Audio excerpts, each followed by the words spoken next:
राजपूत करणी सेनेच्या महत्त्वपूर्ण चिंतन शिबिरामध्ये महिपाल सिंग मकराना यांनी UGC रोल बँकसाठी करणी सेना लवकरच रस्त्यावर उतरणार अशी केली घोषणा।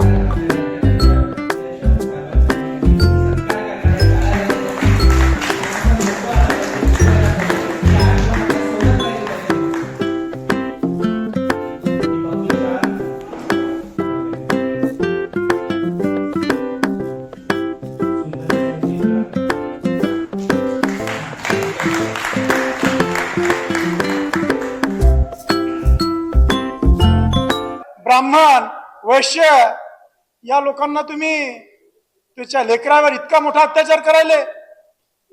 एखाद्या प्रिमायसेस मध्ये शैक्षणिक प्रिमायसेस मध्ये काही जर गलतीनं चुकीनं जर काही गलत जर झालं तर त्याच्यावर डायरेक्ट गुन्हा दाखल करायले। हे समजून घ्यायला पाहिजे सगळ्यांनी।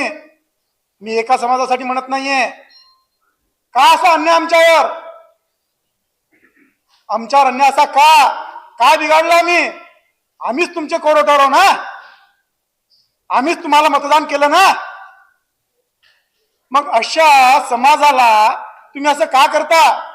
या विरोधात महाराष्ट्र में आए, अपने करनी सेना का चिंतन मंथन शिविर देखा, पदाधिकारियों से बात की, पूरी ओर से समरी जानना चाहेंगे, सारांश जानना चाहेंगे आपसे, क्या क्या बातें हुई चिंतन शिविर में?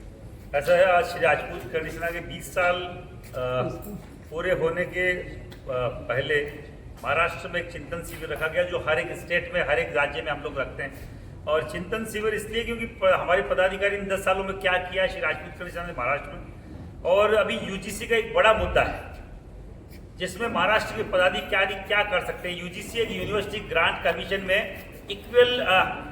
इक्विटी एक कमीशन करके एक कमीशन बनाया गया है, जिसमें स्वर्ण समाज के सामान्य वर्ग के बच्चों के साथ एक दोहरी रणनीति अपनाई गई है कि उन पे कोई मुकदमा कर सकता है SC ST OBC का छात्र, पर वो किसी पे मुकदमा नहीं कर सकते, वो अपना विरोध कहीं जता नहीं सकते। उनके खिलाफ सभी जातियां मुकदमा कर सकती है, मतलब जन्मजात अपराधी घोषित कर दिया गया है जंगल जाति के बच्चों को, जो केवल अंग्रेजों के जमाने में हुआ करता था। तो आपके चैनल के माध्यम से बोल रहा हूं, ऐसे किसी भी काले कानून का पूरे देश में विरोध होगा। आज उसी कड़ी में हम लोग महाराष्ट्र में है, बंबई में है, कि भैया हमारी करणी सेना, श्री राजपूत करणी सेना लौकन सिंह जी द्वारा स्थापित, हम लोग पूरे महाराष्ट्र में भी इसका विरोध करेंगे। पूरे देश में हम लोग पैदल यात्रा एक निकालने में है। पैदल यात्रा क्यों? कि हर एक घर पे जाके उस स्वर्ण को, उस सामान्य वर्ग के व्यक्ति को जगाएंगे कि भैया अपने अधिकारों के लिए, अपने हकों के लिए, युवाओं के भविष्य के लिए आप जागिए। क्योंकि SC ST OBC हमारे दुश्मन नहीं है, हम लोग हिंदू हैं। हम लोग एकजुटता के साथ बैठ के बात करना चाहते हैं, पढ़ना चाहते हैं। हम लोग लड़ने का अखाड़ा नहीं बनाना चाहते किसी यूनिवर्सिटी को, किसी कॉलेज को, विद्या के मंदिर को। आप लोग क्यों एक काला कानून थोप रहे हैं हम पे? कहीं ना कहीं एक हिंदू एकता आई थी, जो भारतीय जनता पार्टी को हमने चुन के, हमने सोचा था कि हिंदू एकता आएगी। आपने उस हिंदू एकता को खंड खंड कर दिया, विखंडित कर दिया। पहले तो बोल रहे थे कि कटोगे तो बटोगे तो कटोगे, अब बांट कौन रहा है? हिंदुओं को अलग अलग जातियों में विद्या के मंदिर में बांटना कतई स्वर्ण समाज के साथ न SC स्वीकार करेगा, न ST स्वीकार करेगा, न OBC स्वीकार करेगा, न कोई दलित स्वीकार करेगा।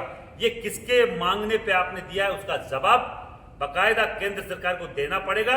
हम वो लोग हैं जो कोर वोटर है इनके। सर, आपने भी महिलाओं का सम्मान किया, महिला शक्ति की बात की, लेकिन आप देख रहे हो बहुत सी महिलाएं गायब हो रही है हमारे भारत देश में। उन लोगों के लिए आप लोग किस तरह का कानून लाओगे? ऐसा है, मैं फिर आपको बोल रहा हूँ, अभी तो जो हम लोग सरकार को लाने वाले लोग थे उन्हीं की नहीं सुनी जा रही।